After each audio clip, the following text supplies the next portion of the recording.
வாழ்வோம் அப்படின்னு சொல்லி பாரதியாரோட வாக்கியம். நான் எப்படின்னா அந்த வாக்கியத்தை என்னோட மூணில் வச்சுருக்கேன்.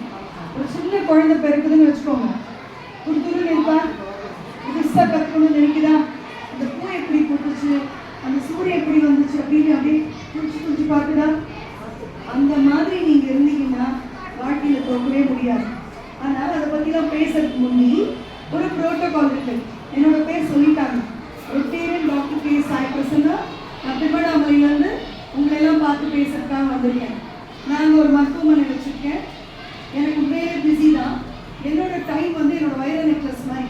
உன் வைர நெக்லஸ் யாருக்கே கொடுப்பியா? நான் கூட அப்படிதான். ஆனால் வைர நெக்லஸ் கூட கொடுத்து டைம் மட்டும் கொடுக்க மாட்டேன். ஆனால் அந்த டைம் யாருக்கு கொடுப்பேன் அப்படின்னா, கேர்ள்ஸ் அண்ட் விமன் எங்கே கூப்பிட்டாலும் ஒரு 500 குழந்தைங்க எங்கே கிடைச்சாலும் நான் போய் பேச ஆசைப்படுவேன். எனக்கு 60 வயசு ஆகுது. உங்கள் வீட்டில் நிறைய பாட்டி என் வயசில் இருப்பாங்க. பாதி பாட்டி சீரியலே உட்காந்துருக்கா, பாட்டி பின்ன மேலே இருக்கா, கொஞ்சம் பாட்டி நம்மளுக்கு எதனா உபயோகமாக இருக்குது, 3 நாள் வேலைக்கு போயிடுச்சா, இந்த பாட்டி நீங்கள் வந்திருக்கேன். ஏன்னா இது ரொம்ப யூஸ்ஃபுல்லாக இருக்கணும். நான் இந்த சமுதாயத்திலிருந்து பெற்றுக்கொண்டதை உங்களுக்கு திருப்பி தரணும்னு ஆசைப்படுறேன்.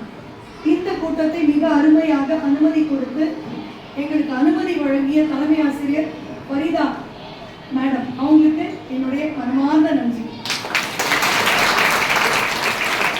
அவங்க பர்மிஷன் கொடுக்கறதுக்கு அதுக்கும் மேலே என்னை கூப்பிடணும் அப்படின்னு நினைச்ச வேதாம்பட் ரோட்டரி சங்கத்தின் தலைவர் கிசார் அகமது, ஆலியார் கிசார் அகமது,